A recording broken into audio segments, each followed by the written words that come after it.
Sweden में कुरान को जलाए जाने के बाद एक मुसलमान अहमद अल्लूश ने कुछ ऐसा कर दिखाया है जिसकी आज पूरी दुनिया में चर्चा हो रही है।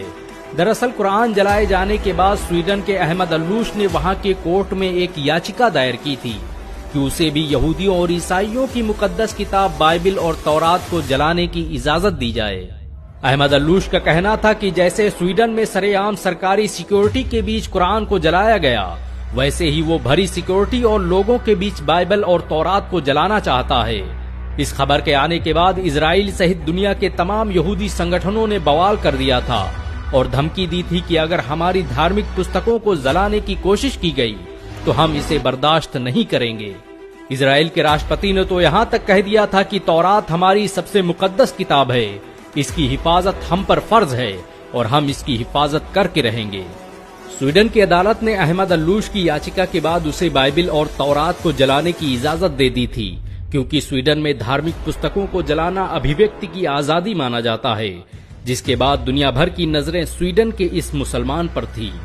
ये इतिहास में पहली बार था कि किसी मुसलमान ने आसमानी किताब बाइबिल और तौरात को जलाने की इजाजत मांगी थी।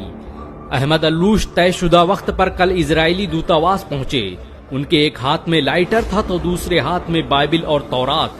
चारों तरफ दुनिया के मीडिया संस्थान और लोग बाइबल को जलाने का मंजर देखने के लिए मौजूद थे।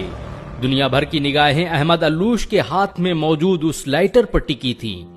लेकिन लोग उस वक्त हैरान रह गए जब स्वीडन के इस 32 साला नौजवान ने लाइटर जमीन पर फेंक दिया और लोगों को मुखातिब होकर कहने लगा कि मैं बाइबल और तौरात को जलाने की सोच भी नहीं सकता। मैं तो बस कुरान जलाने के मामले पर यूरोप, अमेरिका सहित दुनिया के दोगलेपन को बेनकाब करना चाहता था। ये मेरे प्रदर्शन का तरीका था। मैं चाहता था कि लोग आएं और मेरी बात सुनें और एक मुसलमान के दर्द को महसूस करें।